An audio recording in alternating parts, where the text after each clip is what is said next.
Ever found yourself pondering the origins of a tsunami? Today we delve deep into the heart of the ocean to unravel this mystery. The primary cause of tsunamis is not, as some might think, the wrath of an ancient sea god, but rather something far more terrestrial. Underwater earthquakes, to be precise. Picture this. Deep below the ocean's surface, along the Earth's crust, tectonic plates are constantly moving. These plates don't always slide past each other smoothly. Sometimes they collide with a force so immense that it displaces the water above. This sudden displacement then gives birth to a series of waves.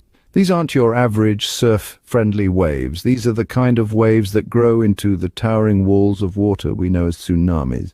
So the birth of a tsunami begins in the deep, unseen trenches of our oceans, spurred on by the restless movements of the Earth's crust. Once born, a tsunami embarks on a journey of transformation, but how does a simple wave turn into a tsunami? Let's picture this. The initial waves, born from an undersea disturbance, start to expand across the ocean. Like a stone thrown into a pond, the ripples move outwards, but these are not your average ripples. They're racing across the ocean at the speed of a jet plane, almost invisible due to their long wavelengths. They are majestic, yet menacing, traversing thousands of miles without losing much energy, but the real transformation begins when these waves reach shallower water. As the seafloor rises, it acts like a trap, slowing down the waves. But energy can't simply disappear, can it? No, it doesn't. It's transferred upwards, causing the waves to increase in height. The once almost invisible ripples now become towering walls of water, ready to crash onto the shore. Imagine a wall of water growing taller and stronger as it races towards the shore. That's the terrifying transformation of a tsunami. The power of a tsunami is unimaginable, but what exactly happens when it reaches land? Imagine a wall of water, as high as a 5-story building, charging towards the shore at jet speed. It's not just one wave, but a series of waves, known as a wave train. When these waves crash onto land, they do so with a force that can obliterate anything in their path. Buildings, bridges, roads, nothing stands a chance against the raw power of a tsunami. The destruction doesn't stop at the coastline. The water penetrates inland, carving a path of wreckage and ruin. It can travel several miles depending on the lay of the land, swallowing up entire towns and cities. Any infrastructure that had once stood proudly is reduced to rubble within minutes. But it's not just the physical structures that bear the brunt of a tsunami's wrath. The ecosystems, both terrestrial and marine, are disrupted. Habitats are destroyed and countless species are displaced, often resulting in a significant loss of biodiversity. And the most heart-wrenching of all the havoc that a tsunami wreaks, the potential loss of life. Thousands, sometimes tens of thousands, of lives can be swept away within moments, each one a story cut short, a family torn apart, a community left to pick up the pieces.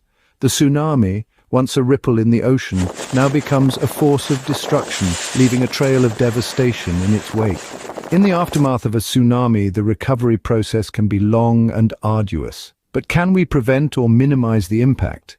Indeed, it is possible to mitigate the devastation caused by tsunamis, and the first line of defense is an early warning system. These systems can detect seismic activity under the ocean floor, providing authorities with crucial minutes, sometimes hours, to issue alerts and initiate evacuation procedures. The importance of robust evacuation plans cannot be overstated. These plans should be well communicated, easy to understand, and regularly practiced. They need to include designated safe zones, evacuation routes, and procedures for people with special needs. Another key element in tsunami preparedness is infrastructure. Buildings, bridges, and seawalls designed to withstand the force of a tsunami can significantly reduce damage and loss of life. These structures are particularly crucial in coastal regions prone to tsunamis. However, all these measures would be ineffective without education. Communities need to understand the risk of tsunamis and how to respond appropriately when a warning is issued. Schools should incorporate tsunami education into their curriculum, and local governments should organize regular drills and information sessions. Remember, the goal is not to instill fear, but to promote understanding and readiness.